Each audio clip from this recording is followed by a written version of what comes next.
Ya, silakan Pak Yusuf. Sebentar, ada teman-teman yang bertanya. Ini Pak Yusuf siapa? Pak Yusuf ini seperti yang teman-teman bisa lihat di profilnya beliau ya. Jadi teman-teman yang Islam tolong hargai beliau. Beliau bukan sekedar awam ya. Beliau sudah punya gelar dan beliau adalah PhD di bidang Islamic Studies. Jadi tolong jangan diragukan keilmuan beliau.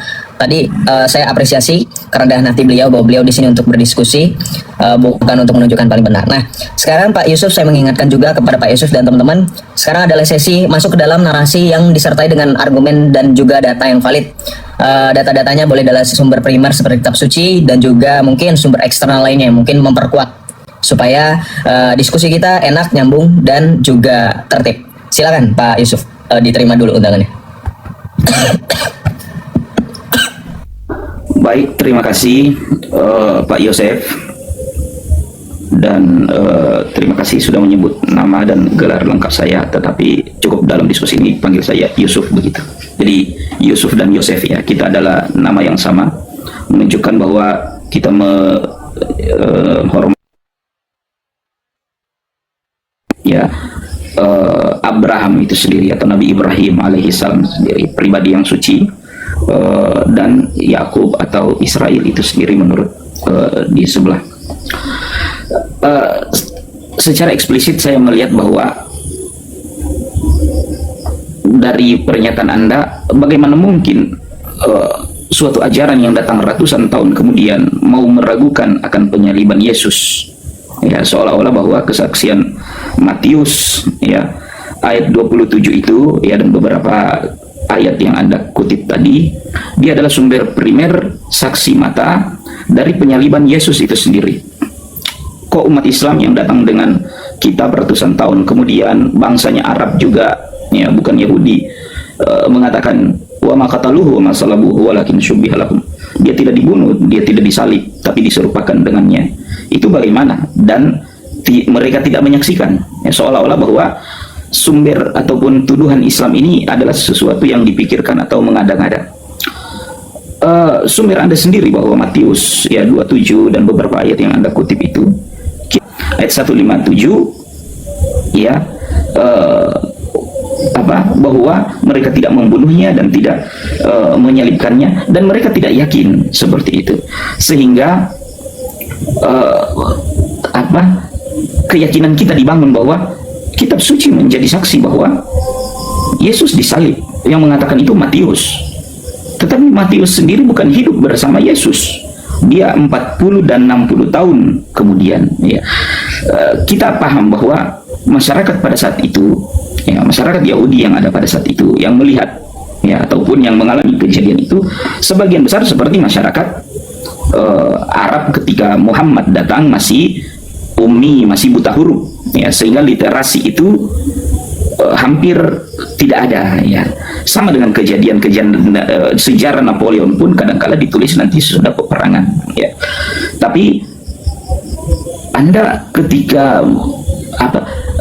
mengatakan sumber Islam ratusan tahun kemudian, harus dipahami bahwa Muhammad yang menyampaikan kepada kami, dia tidak membaca, dia tidak menulis ya, bahkan dia tidak berguru ya. Susah mengajari Muhammad baca tulis ataupun memberitahu sesuatu, tidak bisa ya.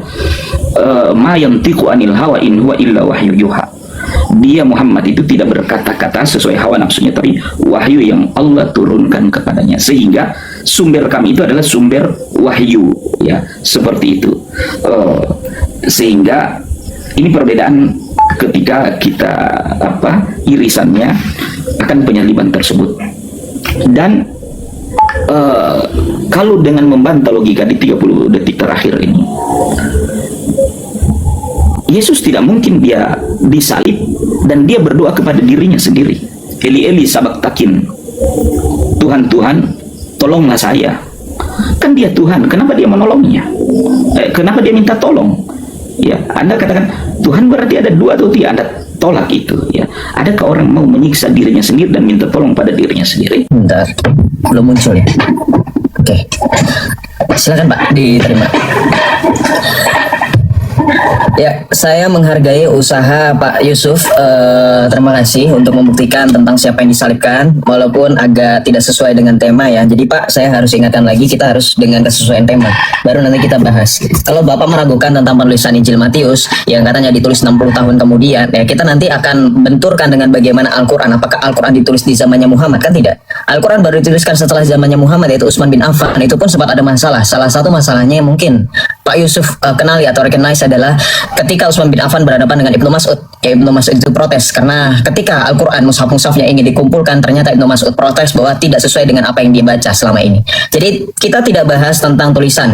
Karena begini, kalau kita bahas tentang transmisi atau dengan bagaimana kitab suci kita peroleh, Alkitab itu bukan kitab yang diturunkan melalui perantaran malaikat yang turun dalam kurun waktu 20 tahun, 22 tahun, atau bahkan 23 tahun. Alkitab adalah tulisan saksi mata. Kalau Bapak meragukan tulisan Matius, Bapak harus mengerti dalam sejarah atau kronologis waktu. Matius itu menulis pada masa di mana Rasul Yohanes, salah satu murid yang paling dikasihi oleh Tuhan Yesus, yang adalah saksi mata, di mana di dalam Yohanes 19 ayat 28, Yohanes hadir di bawah kaki salib bersama dengan Bunda Maria. Dan ketika Matius, Markus, dan Lukas menuliskan itu, Yohanes masih hidup. Bapak boleh lihat dari sejarah manapun, Yohanes adalah murid yang paling awet umurnya. Mengalami wafat bukan karena martir, meskipun pernah merasakan rebusan minyak dan mendidih, tetapi ajaibnya dia tetap selamat. Dia mengalami kematian karena umurnya. Jadi itu terkait tentang jawaban singkat. Jadi tidak perlu diragukan lagi bahwa tulisan Injil adalah tulisan yang diverifikasi langsung. Bahkan kalau Bapak kita lihat dalam 1 Yohanes 1 ayat 1, Rasul Yohanes sendiri telah mengkonfirmasi melalui suratnya. Dalam 1 Yohanes 1 ayat 1 dia bilang begini, apa yang ada sejak semula yang telah kami dengar, yang telah kami lihat dengan mata kami, yang telah kami saksikan dan yang kami raba dengan tangan kami tentang firman hidup, itulah yang kami tuliskan. Jadi dalam 1 Yohanes 1 ayat 1, Rasul Yohanes meneguhkan iman orang Kristen bahwa penulisan tentang Yesus Kristus ini sesuai dengan perikopnya, kesaksian Rasul tentang firman hidup. Saya tidak mendapatkan apapun dalam Al-Quran. Ketika saya mendengarkan Pak Yusuf 5 menit berbicara, saya tidak mendapatkan apapun terkait siapa yang disalibkan. Kalau memang Pak Yusuf meragukan Yesus disalibkan, kenapa Bapak tidak provide data dalam Al-Quran? Contoh, ketika Bapak dalam surah An-Nisa ayat 157 tadi bacakan, kalau kita bacakan di sini ya, dikatakan di sini bahwa kami menghukum pula mereka karena ucapan mereka, sesungguhnya kami telah membun-bun Al-Masih Isa putra Maryam. Padahal mereka tidak membun-bun dan tidak pula menyalibnya. Tetapi perhatikan, yang mereka bun-bun atau salibkan adalah orang yang menurut mereka menyerupai atau diserupakan. Nah ini, sekalipun Anda tidak mengaku yang disalib Yesus, tetapi penyaliban itu tetap ada, betul toh? Penyaliban itu tetap ada. Perbedaannya sekarang kita sedang mencari subjek yang disalibkan atau tokoh yang disalibkan ini siapa. Tolong dijawab. Saya tidak menemukan sama sekali. Tolong dijawab. Ini yang kita sedang bahas. Jadi jangan bahas Eli lama sabachthani, itu jawabnya gampang. Kita fokus dulu siapa yang disalibkan. Di awal pada saat perkenalan pembukaan saya sudah menjelaskan dengan ayat-ayat kitab suci dan dengan ajaran gereja yang sudah final. Yesus Kristus yang disalibkan. Anda boleh tanya dengan orang Protestan, Anda boleh tanya dengan orang Ortodoks. Yang kami percaya yang disalib, yang menderita untuk kami semua adalah Yesus Kristus. Siapa dalam Islam dalam surah An-Nisa yang diserupakan itu? Karena faktanya begini Pak, kalau kita berbicara mengenai dokumen eksternal, saya bisa buktikan. Contoh, saya buka ini ancient evidence. Jadi teman-teman perhatikan data saya, bukan hanya dari klaim internal kekristenan tapi dari eksternal pun. Bukti bahwa Yesus disalibkan itu salah satu contohnya adalah Tacitus. Tacitus ini adalah salah seorang politisi yang dimana di Kekaisaran Roma beliau itu mereport atau melaporkan bahwa ada seorang yang bernama Kristus, yaitu Yesus, ya, yang menderita dengan hukuman yang begitu luar biasa. Yang dimana di sini sudah tegas bahwa pada saat dimana Tacitus menuliskan hukuman yang luar biasa, pada saat Roma berkuasa, hukuman yang paling ekstrim, penaltinya adalah hukuman salib. Jadi bahkan Tacitus sendiri mengakui pada masa Pontius Pilatus ada sosok yang disalibkan yang bernama Yesus. Bahkan di sini juga ada bahwa di saat inskripsi atau arkeolog dari batu inskripsi Pontius Pilatus di sini sudah ditemukan. Inilah yang mengkonfirmasi bahwa memang betul pada masa pemerintahan Pontius Pilatus ada yang disalibkan. Nah sekarang Pak, berdasarkan Al-Quran, saya ingin bertanya. Di sini ada orang yang diserupakan. Ini buku Isah dari Profesor Dr. Ali Muhammad As-Salabi. Silakan dijawab dalam Islam berdasarkan data. Siapa yang disalibkan? Silakan.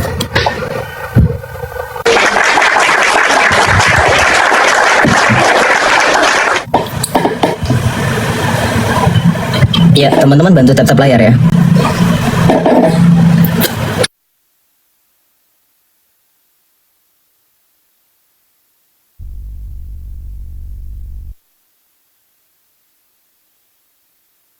Yang sangat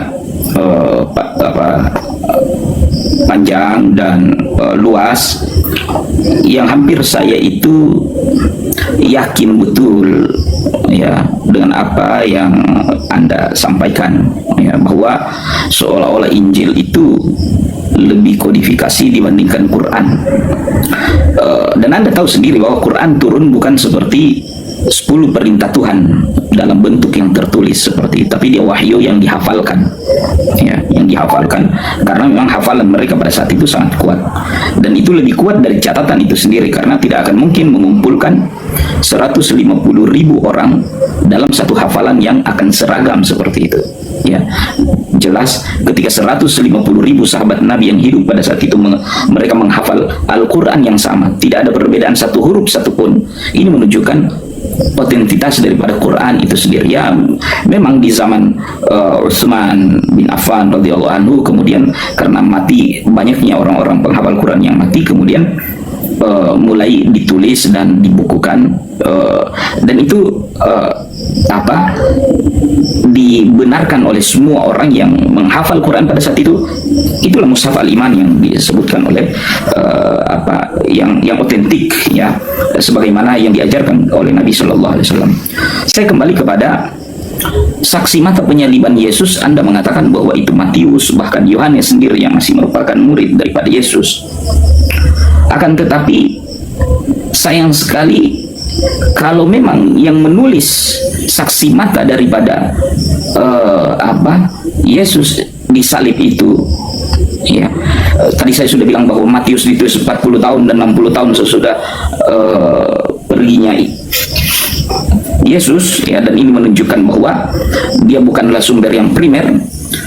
Dan kalau Anda menolak hal tersebut dengan penolakan yang tadi disebutkan, Anda akan lihat Injil-Injil, Anda akan temui bahwa Injil satu dengan yang lain itu saling bertentangan akan kejadian dari penyaliban itu. Dan ini membuktikan kebenaran Al-Quran bahwa wa ma qataluhu yakina. Ya, orang-orang yang meyakin bahwa Yesus itu dibunuh, mereka tidak yakin. Kenapa? Satu Injil saya dengan Injil yang lain itu berbeda. Waktu Yesus disalib, ya, di Markus disebutkan bahwa kata-kata terakhir Yesus itu, ya, Tuhan, Tuhan, mengapa engkau tinggalkan aku? Di Matius bilang, Tuhanku, Allahku, Allahku, mengapa engkau meninggalkan aku? Ya, ya Bapa, di dalam tanganku serahkan nyawa. Tidak ada satu bahasa yang sama, ya, padahal orang yang sedang menyaksikan eksekusi dan begitu sakral, tidak akan berbeda kata-kata terakhir yang akan disampaikan. Ini kata-kata terakhir Yesus itu bertentangan satu dengan yang lain, ya, dari sumber-sumber Injil yang berbeda, terutama tentang hari dan jam penyaliban itu sendiri. Markus bilang jam 3, Yohanes bilang kira-kira jam 6, ya, dan siapa penyalib itu sendiri, ya, berbeda satu dengan yang lain. Ada yang bilang perbedaan jam 3 dengan jam 6 ini cukup lebar, Pak, ya, sehingga disinilah kita saya setuju ketika kitab suci saling kontradiktif satu dengan yang lain, kita masih memiliki satu alat analisis yang cukup adil untuk menilai peristiwa tersebut benar atau tidak, yaitu logika, ya. Dan memang sebagaimana perkataan orang-orang di Barat, ketika agama berhadapan dengan logika, pasti yang benar adalah logika, ya, artinya doktrin Kristen lah pada saat itu. Mustahil yang disalib itu Yesus, karena dia berdoa, karena dia meminta. Bagaimana Tuhan yang mau berdoa dan meminta? Yang kedua, Anda menyebut itu penebusan dosa. Bagaimana dosa mau ditebus dengan penyaliban? Ya, dan itu tidak mengampuni semua umat Kristen yang terlahir. Ya, wallahu a'lam. Ya.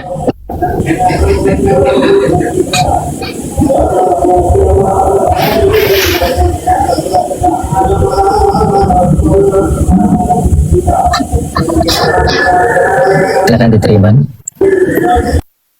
Ya, jadi thanks God ya, terima kasih puji Tuhan ya. Sekali lagi teman-teman kita bisa menyaksikan bagaimana Islam tidak bisa menjawab apapun terkait siapa yang disalibkan. Ya, saya menghargai waktu tadi Pak Yusuf bilang, oh kita tidak usah bawa gelar saya, betul. Karena Bapak harus tahu, setinggi apapun gelar dalam Islam itu tidak akan berguna, karena kalian tetap jadi Islam, betul kan? Begini Pak, tolong jangan bahas kemana-mana gitu. Bahas Eli lama sabachtani, bahasanya beda-beda. Bapak tunjukkan. Bahas katanya di Injil bertentangan yang disalibkan siapa, Bapak tunjukkan. Nih, Bapak komparasikan. Jadi gini Pak, Bapak kan dokter ya, Bapak punya gelar banyak loh Pak. Bapak pertanggungjawabkan apa yang sudah Bapak dapatkan selama studi itu dengan cara, salah satu hal yang paling basic adalah ketika Anda menyampaikan sesuatu di muka umum, Anda harus membuktikan dalil yang Anda bicarakan tuh. Ini yang secara hukum disebut dengan actori incubit probatio. Anda yang mendalilkan, Anda yang membuktikan. Saya nggak mau kebet-kebet Alkitab mana yang Anda maksud. Takutnya nanti juga nggak sesuai dengan yang Bapak maksud, kan gitu.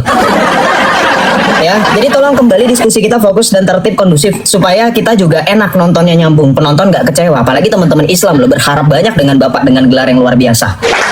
Oke, tapi balik lagi saya ingatkan buat teman-teman Islam dan teman-teman Kristen ini sudah tahu setinggi apapun gelar yang kalian capai selagi kalian jadi Islam semuanya akan sia-sia. Oke, sekali lagi saya lanjutkan dengan buktikan membantah. Saya bantah aja nih Pak, gampang aja. Kalau ada bilang katanya ada perbedaan pendapat siapa yang disalibkan Pak, ini saya sudah tandai dari tadi. Ini yang kita bahas penting-pentingnya aja Pak.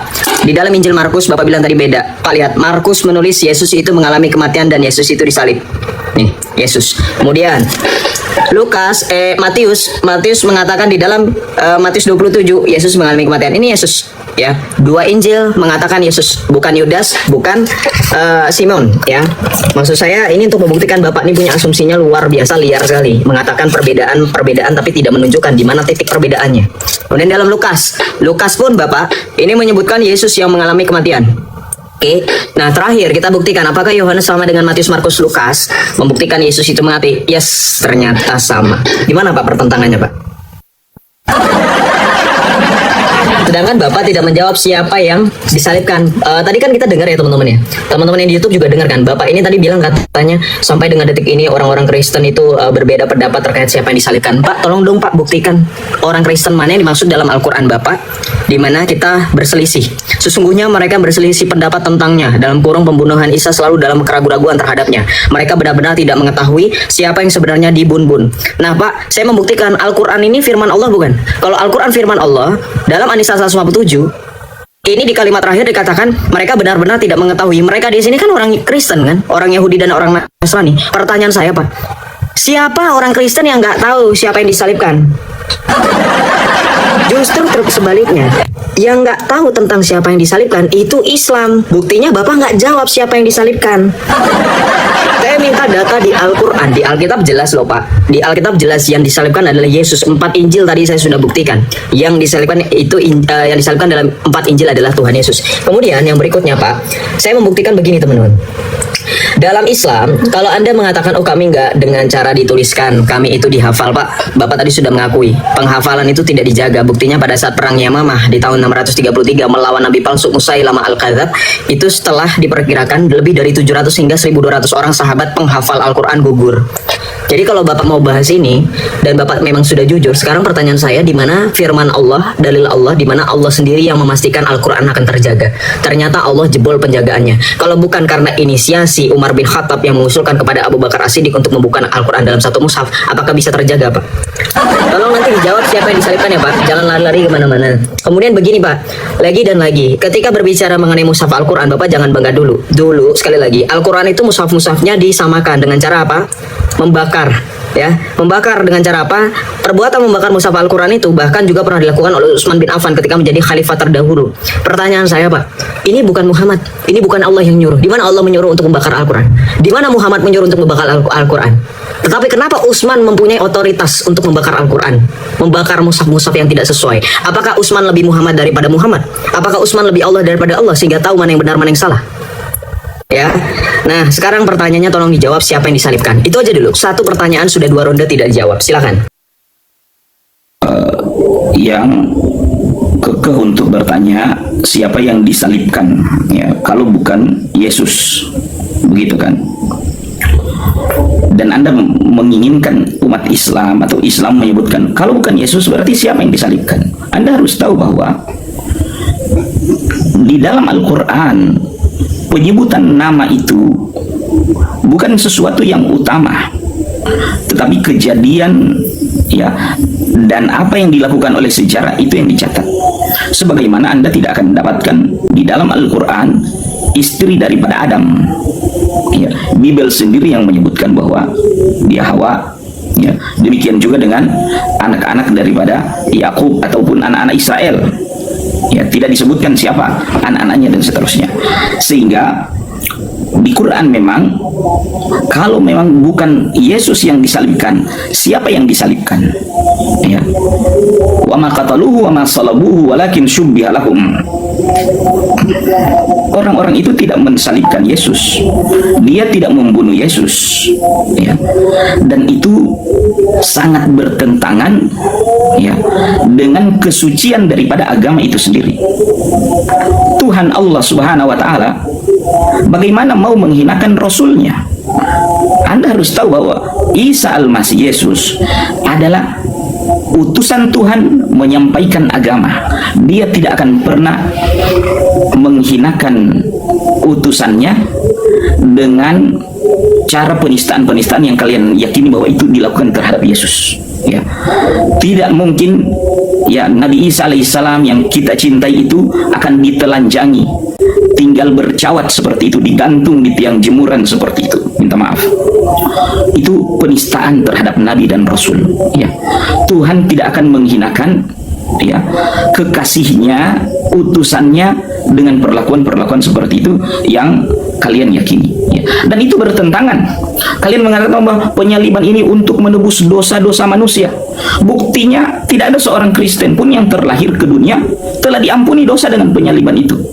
Bahkan menjadi sebuah petaka kalau lahir anak Kristen karena dia membawa dosa turunan, dosa warisan.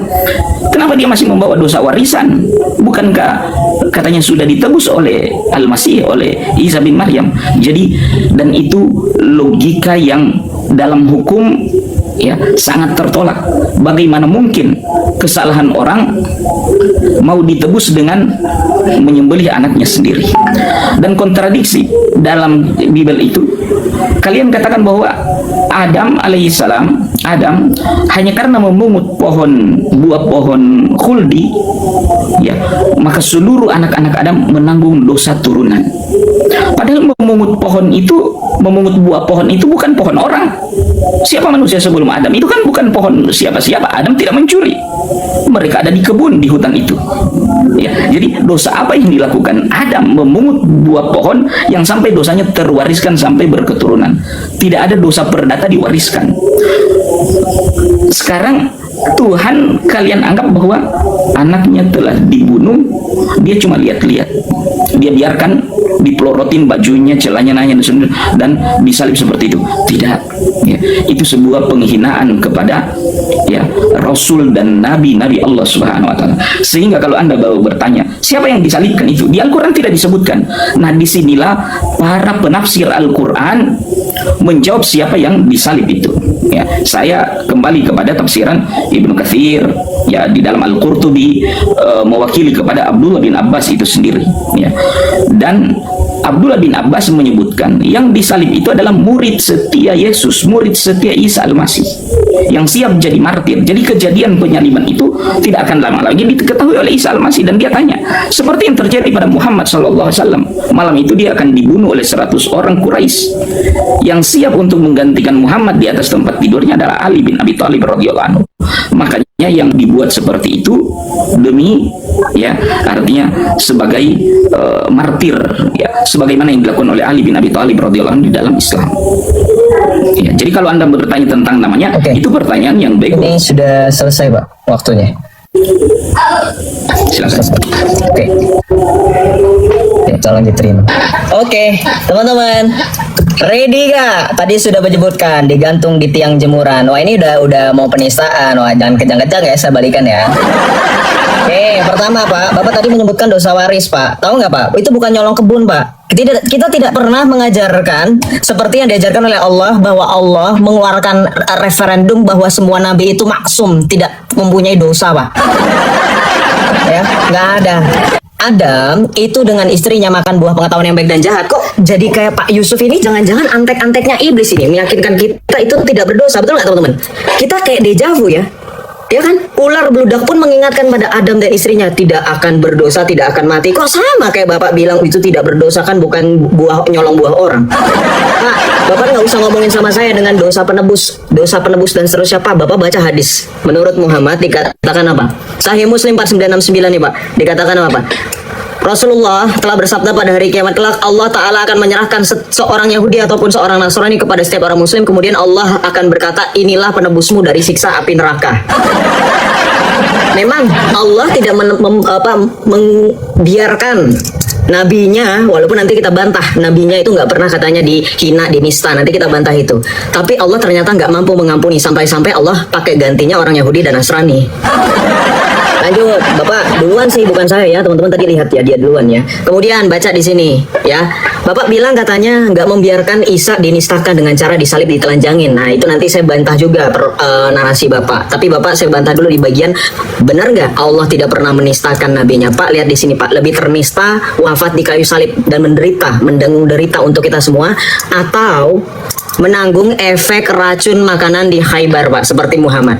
Beliau berkata di waktu sakitnya saya masih merasakan efek makanan Pak. Ngerepotin gak kira-kira? Yesus mati gak ngerepotin banyak orang loh. Justru dia yang merepotkan dirinya untuk banyak orang. Jadi ini perbedaan Pak. Yesus itu wafat mengorbankan dirinya untuk banyak orang. Sedangkan Nabi Bapak mengorbankan banyak orang untuk dirinya. Makanya lihat ini Pak. Makanya teman-teman hati-hati ya. Oke kita lanjut Pak. Bapak tadi bilang katanya ya, yang disalibkan diserupakan itu adalah sahabatnya. Lebih percaya tafsir Bapak. Saya mau bertanya ini berdasarkan buku ini Pak. Ini menurut Profesor Dr. Ali Muhammad As-Salabi. Isa dari masa kelahiran sampai akhir zaman. Sama Pak, gelarnya banyak kayak Bapak. Tapi saya sudah selesai baca buku ini, I got nothing Pak. Saya nggak dapat apa-apa Pak. Kenapa? Karena lebih sering bahas Alkitab Pak. Bingung saya, Islam ini mereka ketika kuliah itu mereka belajar apa gitu ketika membahas tentang kitab sucinya sendiri gitu.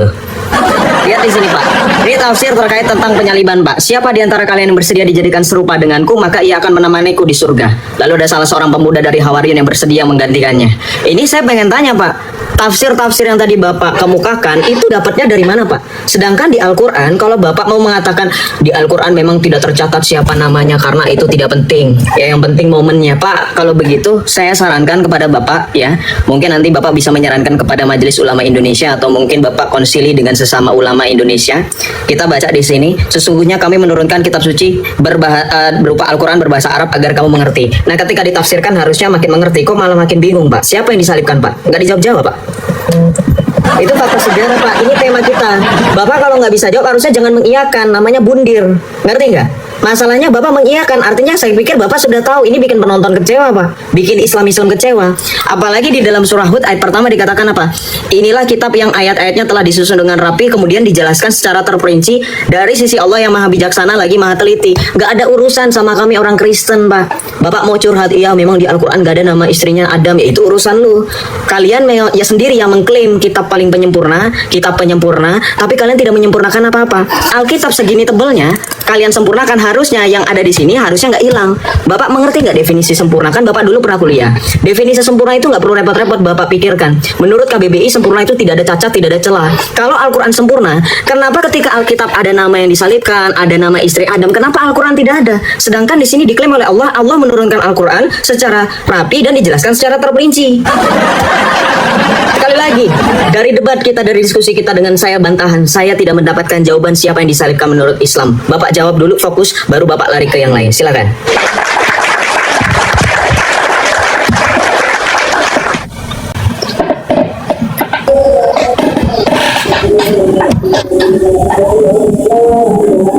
Teman-teman bantu tap layar ya.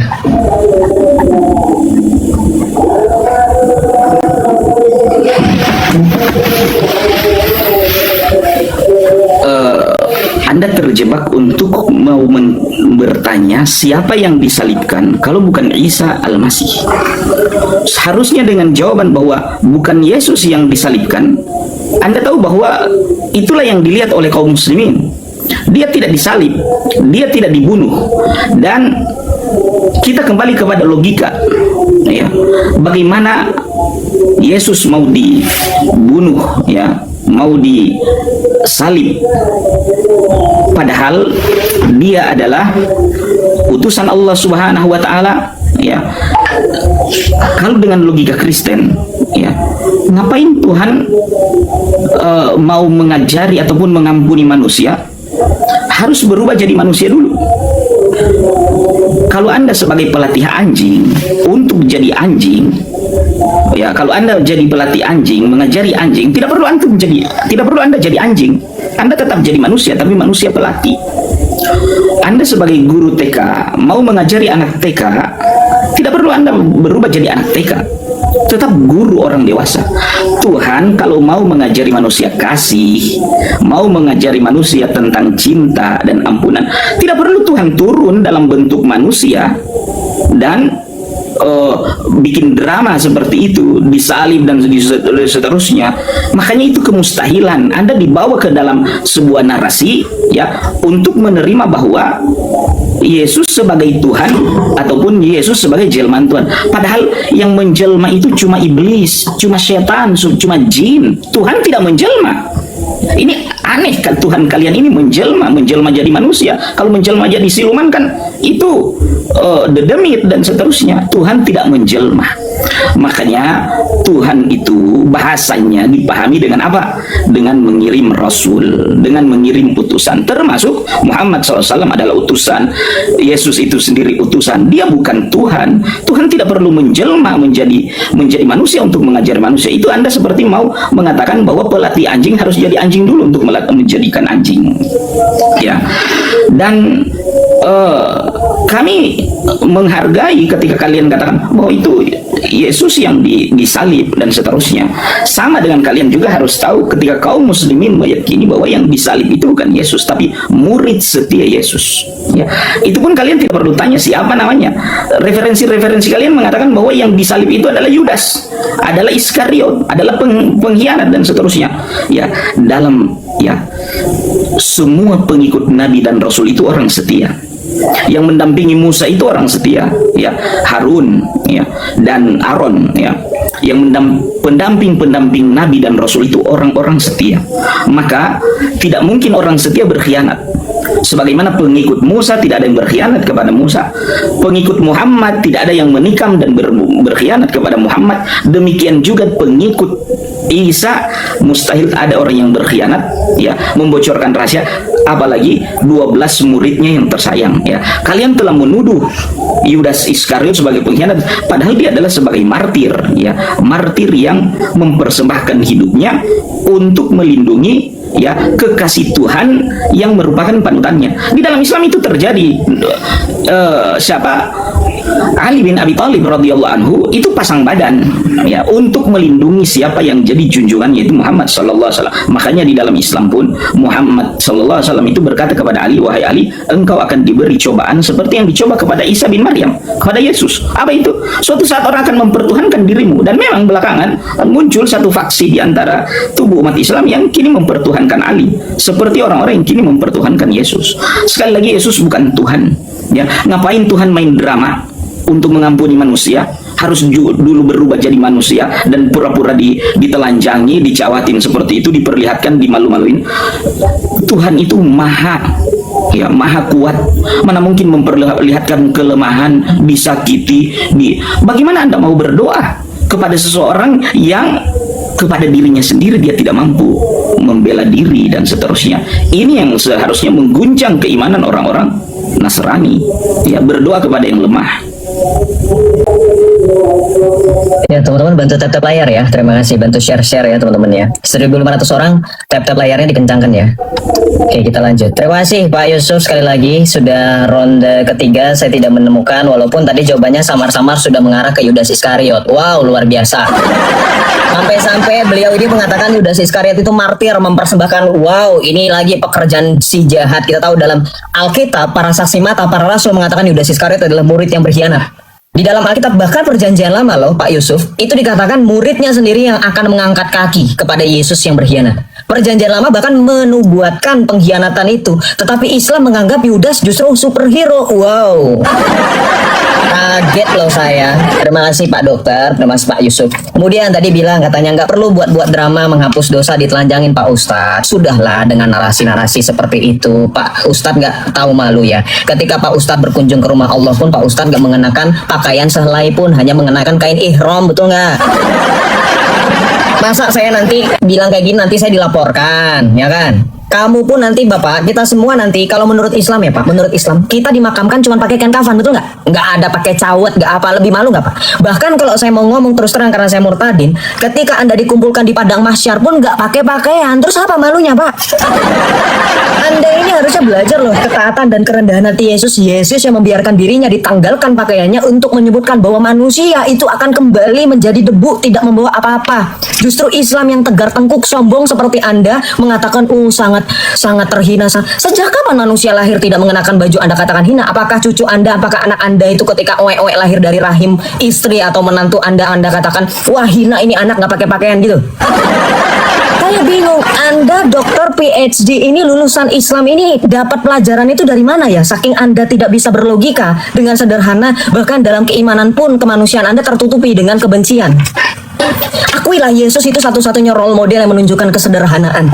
Anda menggunakan analogi katanya, pelatih anjing tidak perlu menjadi anjing untuk mengajari anjing, tetapi pelatih anjing harus memahami bagaimana anjing dan perilakunya Pak. Yang dilakukan Yesus adalah firman Allah menjadi manusia, bukan selama-lamanya dia menjadi manusia. Bapak baca dalam Filipi 2 ayat 6 sampai dengan 9. Yang walaupun dalam rupa Allah tidak menganggap kesetaraan Allah itu dengan milik yang harus dipertahankan, melainkan mengosongkan dirinya dan mengambil rupa seorang hamba. Yang Yesus lakukan ketika dia menjadi manusia, menambah kodrat kedagingan Pak. Bukannya ketika dia menjadi manusia, hilang keilahiannya. Makanya analogi Anda nggak nyambung. Lagi juga Anda bawa tambahan yang kedua poinnya, Anda bawa logika analogi kalau Anda jadi guru TK Anda nggak perlu jadi anak TK Pak. Guru TK siapapun kita, saya pun yang bukan guru TK, saya pernah TK, mungkin Anda nggak pernah. Guru TK pun mempelajari bagaimana anak-anak TK, salah satunya menggunakan pengalaman dulu dia pernah TK, dia tahu cara mengajarkan anak TK ditambah dengan profesinya, praktiknya seperti apa. Yang berdrama Pak, saya tunjukkan yang berdrama siapa. Ketika Anda mengatakan Tuhan kami nggak perlu jadi manusia, cukup jadi Allah saja untuk mengampuni dosa, Anda harusnya ngomong itu kepada Allah. Kenapa? Allah sendiri nggak mampu mengampuni dosa sampai harus menurunkan batu untuk menghapus dosa. Jadi bukan manusia yang menjadi juru selamat tetapi menjadi batu Pak. Mari kembali kepada An-Nisa ayat 157 Pak. Yang berdrama di sini siapa teman-teman? Dramanya jelas di sini. Ya, ada salib tapi Isa tidak disalib, yang diserupai yang disalib. Kemudian Allah mengangkat Isa. Jadi Isa tidak disalib. Pertanyaan saya kan dalam Islam ini semua qadarullah Pak, berkaitan tentang takdir Allah. Yang berbuat drama itu Islam. Islam mengenal konsep takdir. Allah telah mentakdirkan Isa akan disalibkan tapi tidak jadi. Jadi seolah-olah Allah bermain drama, ditambah di sini ada aktor stuntman-nya. Pertanyaan saya, kalau Bapak tadi sempat sebut Yudas Iskariot, saya pengen tahu Yudas Iskariot itu ada di ayat mana tertulis atau tafsir mana? Karena tafsir ulama beda-beda Pak. Ya, terus kemudian Anda bilang katanya yang menjelma itu biasanya iblis atau jin, betul nggak teman-teman? Dia tadi ada ngomong kayak gitu kan, saya catat loh. Nih, saya catat loh. Yang menjelma itu cuman iblis Pak. Astagfirullah, baca di sini Pak. Maka ia menampakkan diri di hadapannya dalam bentuk manusia yang sempurna. Jibril menampakkan diri di hadapan Maryam dalam bentuk manusia, seorang pemuda berpenampilan sempurna. Ini Jibril menjelma jadi manusia, Bapak bilang iblis. Ini saya ganti ya Pak, saya coret buku saya. Iblis, karena menurut Bapak yang menjelma cuman iblis. Loh, jangan bilang saya penista Pak. Semua saya bantah, tapi Bapak tidak satu pun nunjukin data. Silakan tunjukkan datanya siapa yang disalibkan, atau Anda membuktikan Islam tidak menyempurnakan apapun.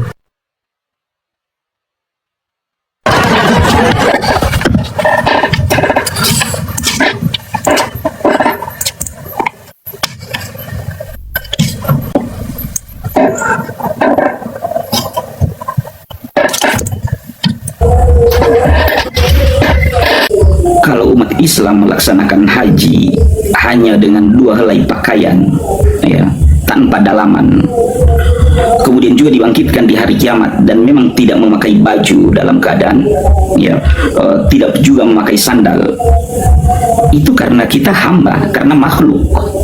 Anak terlahir tidak pakai baju itu karena manusia. Nah, ketika Yesus pun ya nyaris tanpa pakaian seperti itu, seharusnya Anda tahu bahwa dia manusia, bukan Tuhan. Kita tidak akan mampu menelanjangi Tuhan, karena Tuhan sendiri mengatakan ya, al-kibriya uridai ya, wal azama izari. Kesombongan itu pakaianku ya, kebesaran itu adalah sarungku. Nah, melekat Anda mengatakan bahwa Yesus tidak memakai baju dan seterusnya, justru menunjukkan kesuciannya dan seterusnya. Tidak, itu sebenarnya dengan dia ditelanjangi seperti itu oleh orang yang membunuhnya, menunjukkan dia manusia, bukan Tuhan.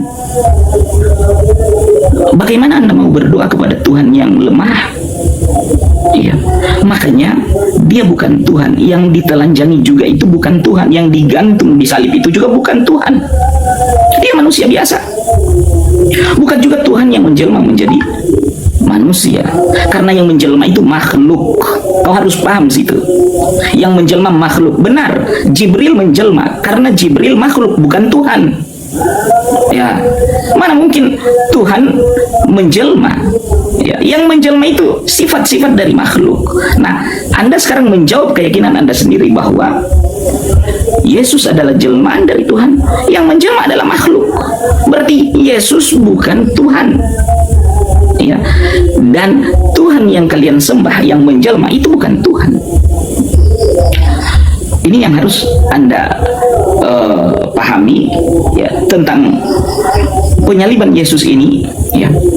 Sama sekali dia bukanlah ya sebagaimana yang kalian yakini bahwa dialah Yesus yang Tuhan telah dibabak belur oleh manusia seperti itu. Kasihan. Kalian mau berdoa kepada yang lemah, ya, letih, bahkan berdoa kepada yang berdoa. Ya, kenapa tidak kalian sendiri yang jadikan diri kalian Tuhan? Harus susah-susah minta kepada manusia yang tidak bisa melindungi dirinya sendiri. Wallah, demi Allah, Yesus akan turun di akhir zaman dan menengahi perselisihan ini. Ya, kaum muslimin menunggu dia, ya, merindukan juga dia, merindukan Yesus atau Isa Al-Masih, dan dia tidak mati, dia tidak disalib seperti yang kalian klaim. Ya, dia masih hidup saat ini.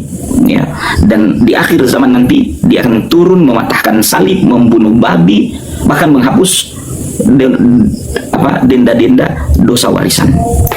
Kalian tahu dengan ajaran Injil itu bahwa kesalahan Adam memungut buah pohon dihukum seluruh anaknya sampai hari kiamat dengan dosa warisan, sedangkan anaknya disiksa dan disalib.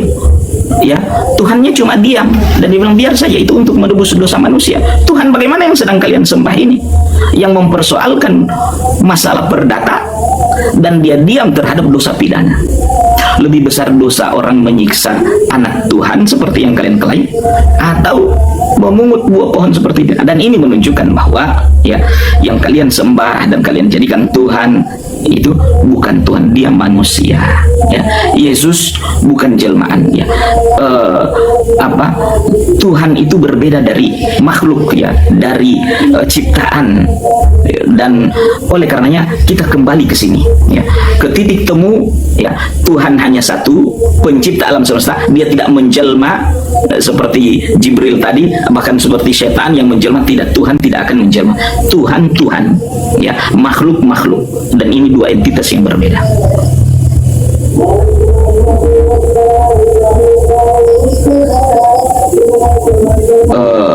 Masih ada waktu saya? Sudah 5 menit sudah selesai. Sekarang giliran saya. Silakan. Oke, terima kasih ya. Ini dari tadi bahas jelmaan. Tadi sudah diakui ternyata bukan hanya iblis tetapi juga Jibril ya. Kaget ya tadi ya. Ternyata di buku saya dan memang faktanya dalam surah At-Tahrim ayat 12 tafsir ulama itu Jibril yang menjadi manusia sempurna. Oh, tapi nggak apa-apa, saya akui memang itu mungkin bisa jadi iblis karena iblis melakukan pekerjaan yang cemara itu dengan meniup-niup farjahnya Siti Maryam. Tapi nggak apa-apa. Saya lanjut membahas tentang kenapa Yesus menderita buat kita semua. Nanti saya akan balikan dengan Allah Anda, karena Anda seolah-olah merasakan bahwa ketika manusia ditelanjangi berarti berarti Tuhan itu lemah gitu kan gitu. Nah, Anda tadi kan dengar bahwa di dalam Filipi 2 ayat 6 sampai dengan 9 yang tadi saya bacakan, kita baca di sini. Yang walaupun dalam rupa Allah, coba diperhatikan, tidak menganggap kesetaraan dengan Allah itu sebagai milik yang harus dipertahankan, melainkan telah mengosongkan dirinya sendiri dan mengambil rupa seorang hamba dan menjadi sama dengan manusia. Dan dalam keadaannya sebagai manusia, ia telah merendahkan dirinya dan taat sampai mati, bahkan sampai mati di kayu salib. Jadi kerendahan yang dimaksud oleh Yesus tadi, Anda sudah tidak bisa bantah bahwa Yesus lebih unggul daripada Muhammad ketika Yesus membuktikan bahwa sekalipun dia adalah Tuhan dan Allah, dia mampu untuk menjadi manusia untuk menunjukkan bagaimana manusia semestinya di hadapan Allah harus merendahkan dirinya. Anda lupa, ketika Anda membahas tentang dosa waris, Anda jangan kaitkan dengan perdata dan pidana. Dosa itu bukan hukum loh. Ya, perhatikan. Anda bilang katanya kalau Yesus disalibkan, mana ada Tuhan membiarkan anaknya disalibkan diam-diam saja. Anda baca di dalam kitab suci kami Matius 26 ayat 52 sampai 54. Di ayat 53 Yesus menjawab kita, jikalau ada orang yang menganggap Yesus itu bisa selamat dari penyaliban, teman-teman bisa. Jawabannya, baca di sini. Atau kau sangka bahwa aku tidak dapat bersuruh kepada Bapakku supaya ia segera mengirim lebih dari 12 pasukan malaikat membantu aku? Tapi apa yang Yesus lakukan? Jika begitu, bagaimanakah akan digenapi kitab suci yang mengatakan bahwa harus terjadi demikian? Ini korelasinya dengan Filipi 2 ayat 6 tadi sampai dengan 11. Yesus merendahkan diri dan taat. Ketaatan kepada Bapa itulah yang membuat dirinya dikatakan sebagai Adam yang baru. Pak, jangan lari dari tema. Kenapa Anda lari? Siapa yang disalibkan kok nggak jawab? Anda jawab Yudas Iskariot, saya minta datanya di mana, Anda nggak kasih, malah Anda narasi liar sekali. Sekarang kalau Anda bilang katanya Tuhan tidak mungkin lemah seperti manusia, jawab kepada saya kenapa di dalam hadis yang berdasarkan surah Qaf ayat 30, Allah Anda itu meletakkan kakinya di neraka. Kenapa Allah seperti mau pijat refleksi? Apakah Allah pegel duduk terus di atas aras yang di atas air itu? Nih Pak, maka Allah meletakkan kakinya dan neraka itu berkata cukup-cukup. Kenapa Allah ada di neraka, Pak? Yesus nggak pernah semerta-merta datang ke neraka. Cuma kemudian di sini dikatakan apa?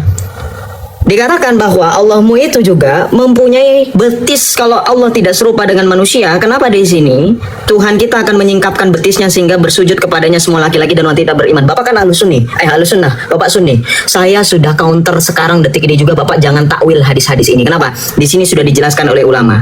Nih Pak, lihat data saya. Ya, lihat data saya. Betis di sini tidak boleh ditakwilkan dengan makna ketakutan atau bencana dan sebagainya. Jeder. Jadi kau harus terima, memang Allah memiliki betis, Pak. Kalau Allah kamu menyembah Allah yang bukan serupa dengan manusia, kenapa Allahmu punya betis dan punya kaki? Silakan dijawab, tapi nggak boleh ditakwil ya. Ini dikatakan tidak boleh ditakwil, Pak. Nih, betis ini tidak boleh ditakwilkan. Ini sudah saya counter. Saya tahu orang-orang Ahlus Sunnah itu akan mentakwil. Ini sudah di counter, nggak boleh ditakwil loh. Masa hadis harus ditafsir? Semua ditafsir. Nanti perkataan ulama ditafsir. Nah kemudian Bapak, saya mau menunjukkan kalau Bapak punya Tuhan itu lemah. Allah Anda lemah. Kenapa nih Bapak? Baca lagi hadis. Sesungguhnya nama yang paling hina di sisi Allah adalah seseorang yang diberi nama dengan Raja di Raja, Malikul Amlak. Nih, Malikul Amlak bahasa Arabnya. Allah membenci orang yang paling dimurkainya adalah seorang yang diberi nama Raja di Raja. Bapak tahu nggak? Allah Bapa itu takut dengan Yesus Kristus. Kenapa? Karena Yesus di dalam kitab Wahyu bab 19 ayat 16, siapa nama Yesus teman-teman? Raja segala raja dan Tuan di atas segala tuan. Wahyu 19 ayat 16. Begitu lemahnya Allah sampai-sampai Allah murka, cemburu.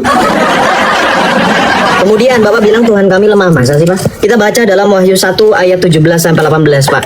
Yesus yang disalibkan dan menderita itu kita lihat di dalam Wahyu 1 ayat 17-18. Ketika aku melihat dia, sujudlah aku di depan kakinya sama seperti orang yang mati. Ia meletakkan kanan tangannya di atasku lalu berkata, jangan takut, akulah yang awal dan yang akhir dan yang hidup. Aku telah mati namun lihatlah aku hidup sampai selama-lamanya. Bapak jawab dulu pertanyaan saya.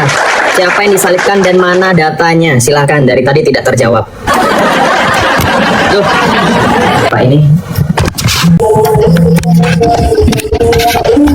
Oke, sudah teman-teman. Maaf ya Pak ya. Maaf teman-teman semuanya. Saya harus charge dulu. Kalau enggak nanti baterai saya habis dan nanti live-nya rungkat. Ya, silakan Pak. Dimulai waktunya.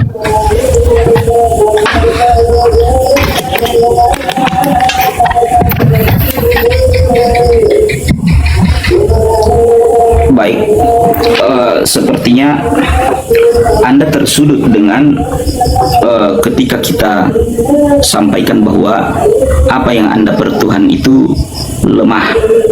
Dari segi penampakannya saja lemah, ya, tidak mampu untuk melawan orang-orang yang zolim yang ingin membunuhnya. Tuhan itu kita minta doa karena dia kuasa, karena dia mampu. Ya. Dan inilah kekeliruan kalian telah menjadikan ya memorfologikan Tuhan, ya, menjadikan Tuhan itu seperti manusia. Padahal laisa kamitslihi syai' wa huwa samiul basir. Tuhan tidak sama dengan sesuatu apapun. Apapun yang kalian bayangkan tentang Tuhan, dia tidak sama. Ya. Makanya di dalam Islam Tuhan tidak menampakkan diri dalam bentuk rupa seperti yang kalian sampaikan tadi. Ya. Kalaupun ada hadis tentang betis, ya, saya Ahlus Sunnah wal Jamaah yang memang juga menolak takwil. Ya. Lantas apa yang dikatakan dengan ketika Tuhan memasukkan betis yang dimaksud di situ? Ya, kita menerima apa yang disampaikan oleh Tuhan itu sendiri, tetapi laisa kamitslihi syai' wa huwa samiul basir, yang layak bagi dia, ya, tanpa kita membayangkan, tanpa kita menyamakan, ya, kita menerima apa adanya, sebagaimana dia mengatakan bahwa dia memilih tangan dia di atas tangan, ya, makhluknya.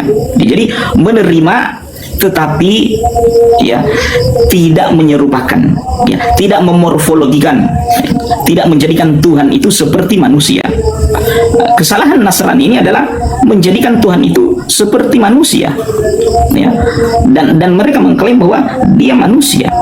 Anda menyebutkan bahwa umat Islam atau Tuhan itu takut ada saingan, ya, sehingga melarang Malikul Amlak.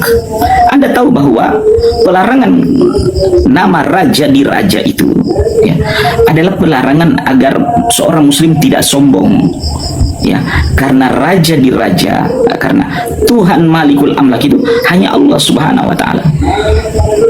Di dalam kekristenan kalian telah mencampur adukan antara Tuhan dan manusia, sehingga Tuhan itu lahir di dalam Kristen itu sosok yang lemah. Selemah dia di atas kayu salib seperti itu, tidak bisa ngapa-ngapain. Bagaimana kalian mau berdoa kepada yang tidak bisa membela dirinya sendiri? Ya, seperti itu. Dan ini yang perlu disadari oleh, ya, teman-teman Nasrani, ya. Berdoalah kepada Tuhan yang benar, ya, yang tidak serupa dengan manusia, ya. Bahwa di dalam Islam Tuhan itu dikenal dari nama-nama, bukan dikenal dari benda. Hari ini kalau ada orang yang hilang, ya, dibusir atau dipatroli, kadang-kadang terlihat ganteng, cantik, ya, tapi apakah dia seperti itu? Ya, karena kalian tidak mengenal sifatnya. Nah, manusia terhadap Tuhan, dia akan lebih dekat dengan Tuhan yang dia kenal dari namanya, dari track recordnya. Hari ini Muslim benci sama Fir'aun, benci sama Abu Jahal, walaupun belum lihat Abu Jahal dan belum lihat Fir'aun secara langsung, dari namanya, ya. Maka Tuhan datang kepada kita kaum muslimin, ya, memperkenalkan namanya, dan itu lebih dekat, ya, dengan Asmaul Husnanya, bahwa dia maha menyayangi, walaupun, ya, keyakinan setiap muslim bahwa dia akan melihat Tuhan itu nanti, ya, di surga, ya, wujuh yauma idzin nadhira ila rabbiha nazira. Semua kita ada di dalam batas-batas keimanan, dan ini kita diuji kepada siapa kita meyakini.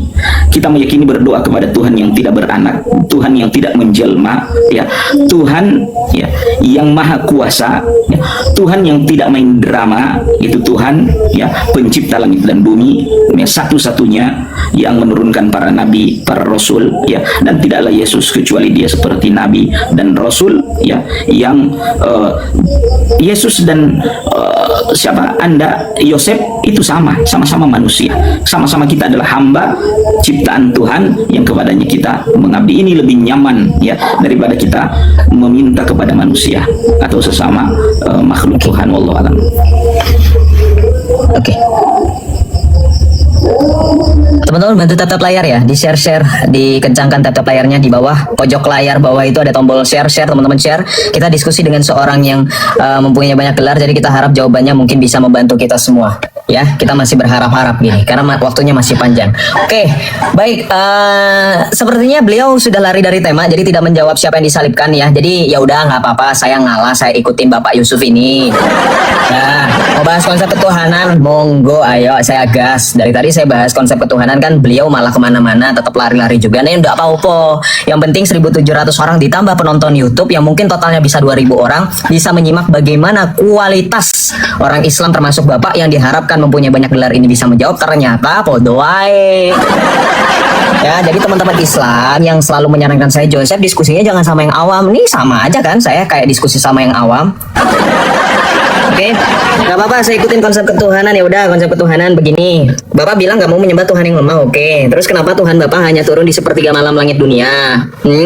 Nih, ketika telah tersisa sepertiga malam terakhir, Pak, maaf ya teman-teman, saya bukannya merendahkan suatu profesi, justru saya apresiasi teman-teman yang bekerja sebagai customer service, teman-teman yang bekerja sebagai security, itu lebih berkuasa daripada Allah. Kenapa? Kuat 24 jam, Allah cuma sepertiga malam, teman-teman bayangin.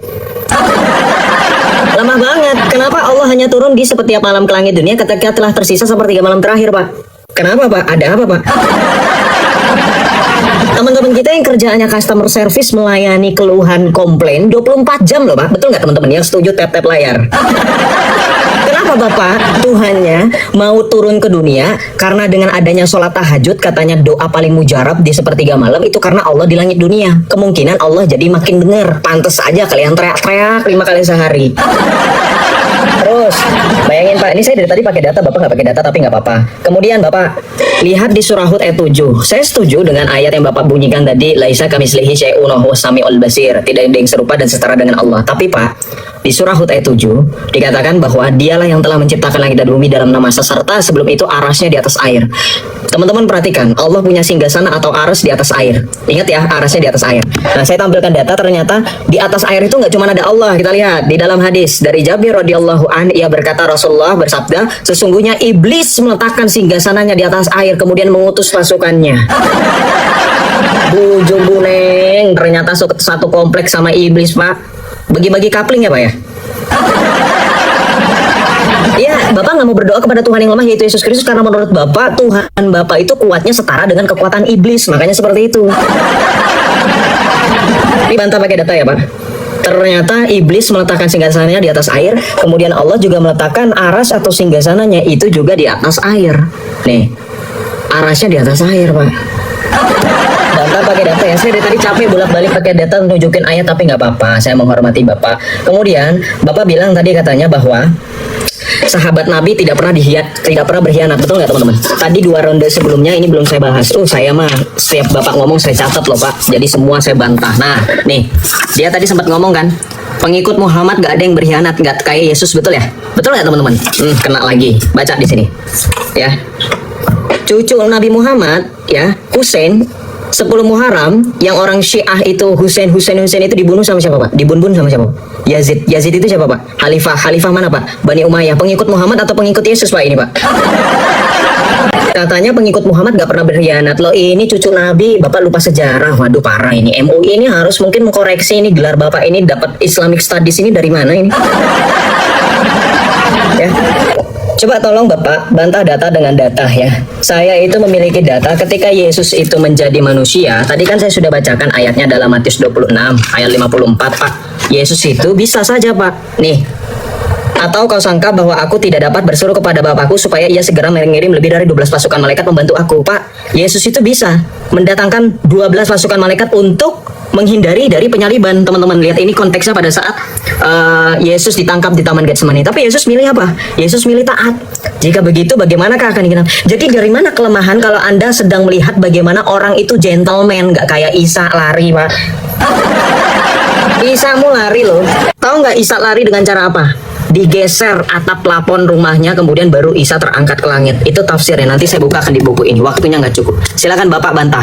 Ini kita sudah lari dari tema karena Bapak nggak sanggup. Daripada saya pusing, mending saya ikutin jalan Bapak. Betul nggak teman-teman? Nah sekarang karena saya sudah kejar Bapak, Bapak jangan ada alasan lagi. Bantah semua syubhat-syubhat saya dengan data. Saya sudah bantah syubhat-syubhat Bapak dengan data. Saya harap Bapak bantah dengan data, jangan ceramah. Kalau Bapak ceramah silahkan jangan di TikTok, pergi ke masjid. Soalnya saya sudah 4 dengerin ceramah, Pak. Silakan.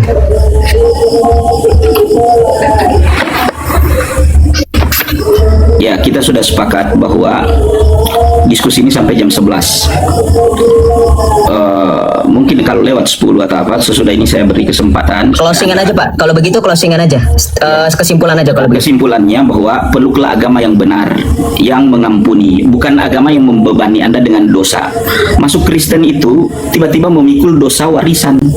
Ya, masuk Islam orang diampuni, satu Jumat dengan berikutnya diampuni. Ampunan itu sangat mudah di dalam Islam, tapi di Kristen sekedar orang murtad. Ini si Joseph ini kan mengaku sebagai murtad, mikul dosa warisan, lahir anak membawa dosa, kawin juga dosa, dikit-dikit dosa, dan dosa di Kristen itu tidak gratis, dia dibayar.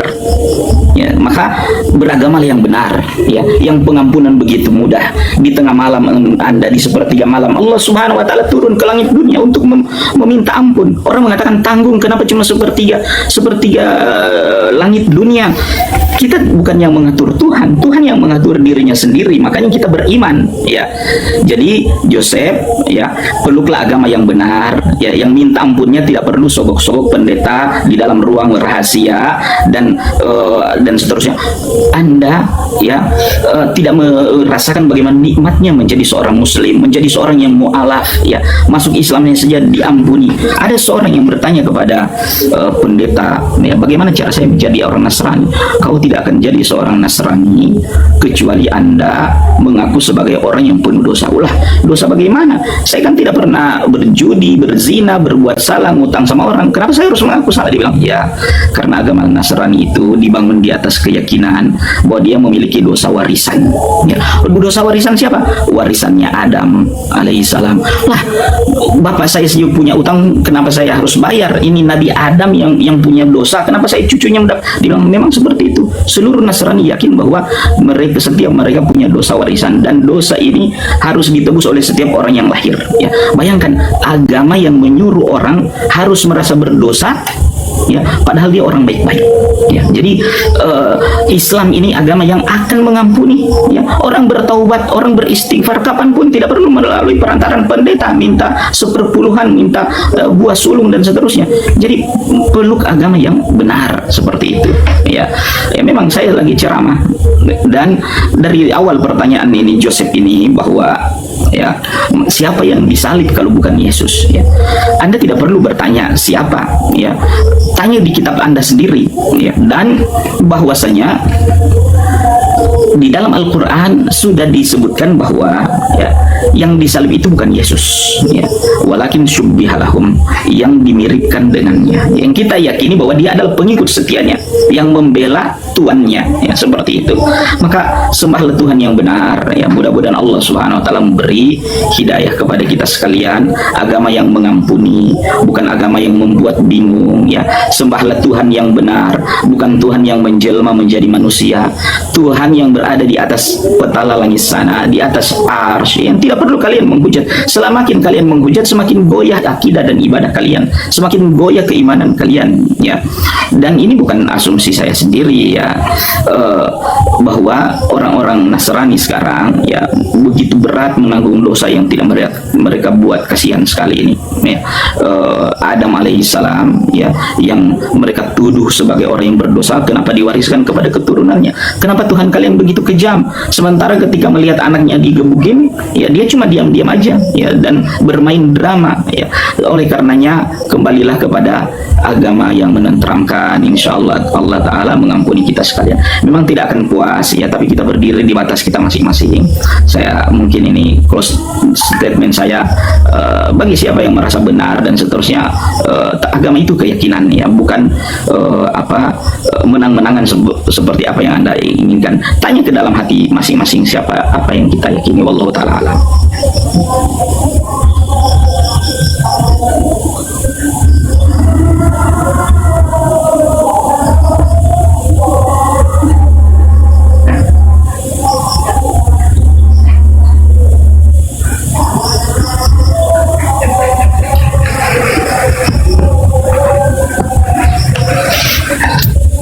Oke, sekarang giliran saya untuk closing ya. Tapi tadi Bapak sebenarnya tadi di awal saya udah bilang closing jangan nyebrang, opening jangan nyebrang, tapi Bapak nyebrang. Ya, silakan diterima, berarti Bapak terima konsekuensinya karena Bapak duluan dari tadi melanggar aturan, saya ikutin ya, biar sama-sama.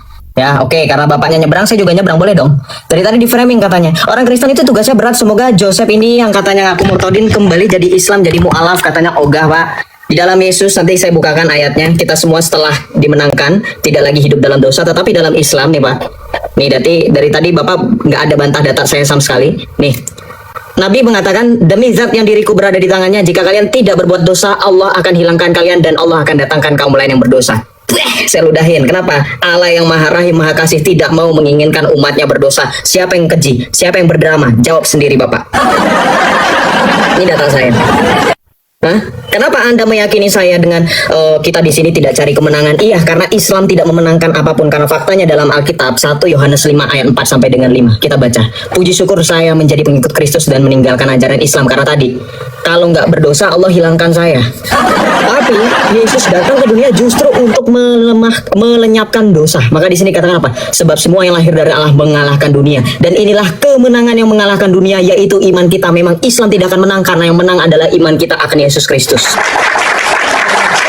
Siapakah yang mengalahkan dunia selain daripada dia yang percaya bahwa Yesus adalah anak Allah? Inilah makanya Bapak nggak pede dengan kemenangan. Saya orang Kristen, kami semua yang percaya diri dengan kemenangan, kami berani mengatakan kami berada dalam kebenaran. Bapak nggak perlu khawatir, saya tidak hidup dalam kebenaran dan jalan yang lurus. Selama saya jadi Islam dari lahir sampai 18 tahun, saya selalu berdoa, ihdinas siratal mustaqim, siratal ladzina an'amta 'alaihim ghairil maghdubi 'alaihim waladdallin. Amin.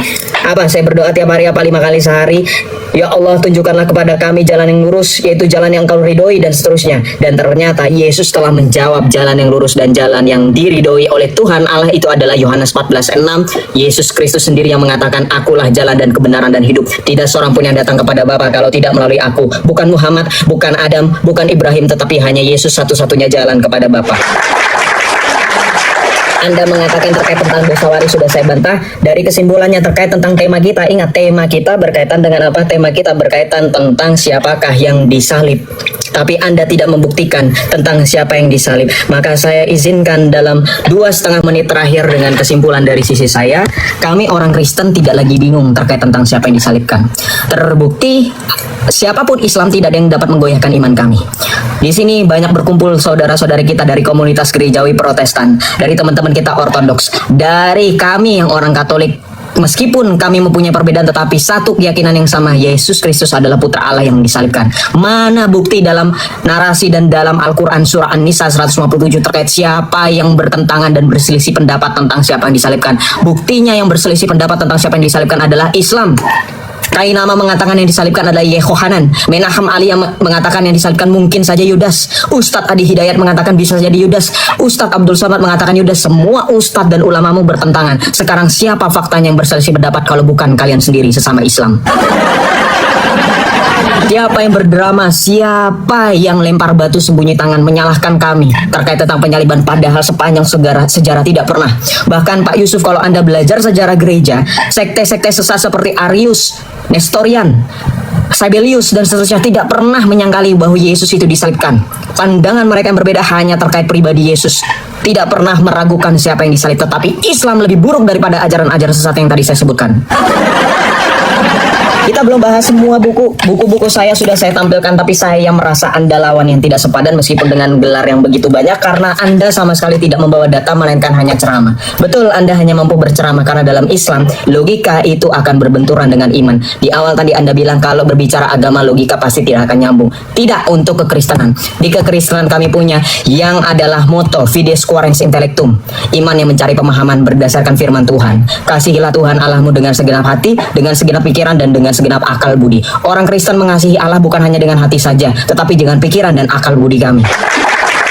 Oleh sebab itu, apa yang berbicara mengenai iman, akal dan iman itu saling beriringan. Jangan Anda salahkan ketika saya berbicara terus terang dan sangat frontal, karena saya hanya merespon dari apa yang Anda katakan. Terima kasih, Tuhan Yesus memberkati kita semua. Ya, terima kasih Pak Yusuf, teman-teman semuanya ya. hari ini kita sudah selesai dengan diskusi. Saya ucapkan terima kasih banyak Pak atas diskusinya. Nanti mungkin kalau ada tema lagi kita Bapak boleh ajukan kepada saya kalau Bapak mau ada tema lagi, karena sudah dari saya sudah mengajukan tema. Kalau Bapak mau masih berkenan diskusi sama saya, mau mengajukan tema dari sisi Bapak, silahkan, biar fair. Nanti tinggal WhatsApp saya. Terima kasih ya Pak ya. Selamat malam. Gua kecewa saya. Kecewa nggak 2000 orang? Udah repot-repot kita semua berkumpul, Kak Mila, teman-teman semuanya, Kak Suki ya kan, Kak Edi, kita kumpul di sini. Wah, gelarnya Dr. Yusuf. Ini saya tampilkan loh ya. Saya tahu gelar beliau itu karena saya, sorry ya, bukan saya itu freak ya, tapi karena saya pengen make sure ini orang benar gak gelarnya. Bener loh teman-teman. Nah sebentar, 2000 orang sambil tap layar ya. Kalau ada Islam mau naik-naik. Nih, beneran. Beliau itu bukan kaleng-kaleng, tapi ternyata betul kan kata saya. Betul nggak teman-teman? Gelar dalam Islam itu sia-sia. Saya pakai data, pakai dalil dari Islam dan Kristen lengkap, kok dia nggak pakai dalil. Nah, ini nih gelarnya tuh. Ini beliau ya, bukan doxing ya, karena beliau kan sudah tampil identitas. Ini supaya make sure aja nih gelarnya. Nih, tuh. Dr. Yusuf Lauma LC SHI MHI, Ketua DPD Wahda Islamiyah Kabupaten Gorontalo. Jadi bukan orang awam biasa, Islam ya. Ya, teman-teman dan Bapak Ibu Saudaraku sekalian, kita baru saja menyaksikan diskusi agama yang cukup panjang dan menegangkan antara Saudara Joseph yang adalah seorang murtadin dengan Bapak Ustadz Yusuf yang adalah seorang doktor yang paham betul tentang Islam, teman-teman sekalian. Ya, sudah pasti kita semua telah melihat, mendengar, dan bisa menarik kesimpulan sendiri ya mengenai bagaimana jalannya pembicaraan serta siapa yang lebih mampu menjawab dengan jelas, teman-teman sekalian. Kalau bagi saya pribadi, teman-teman, Ustadz Yusuf terkesan kalah telak dalam diskusi ini, ya. Mengingat terdapat beberapa poin pertanyaan dan jawaban yang tampaknya tidak sesuai dengan dasar ajaran yang jelas, teman-teman sekalian. Namun sebagai umat Kristen, mari kita tidak berhenti hanya pada penilaian semata, teman-teman. Tetapi sebaliknya, mari kita bersama-sama berdoa untuk beliau, ya. Semoga Ustadz Yusuf diberikan keinginan dan kesempatan untuk terus belajar Alkitab dengan sungguh-sungguh, ya. Saya yakin dan saya percaya bahwa jika beliau terus mendalami firman Tuhan, nantinya akan menemukan kebenaran yang sesungguhnya, ya. Hingga akhirnya mau bertobat dan menerima Yesus Kristus sebagai Tuhan serta Juru Selamat pribadinya. Nah, bagaimana dengan pendapat teman-teman semua? Apa tanggapan kalian setelah menyaksikan video diskusi ini? Jangan sungkan untuk menuliskannya di kolom komentar ya. Mari kita berbagi dengan penuh rasa hormat satu sama lain. Sampai jumpa di video berikutnya. Jangan lupa like, komen, dan berbagi. Dan tetap saling mendukung dalam doa. Tuhan Yesus memberkati kita semua. Shalom.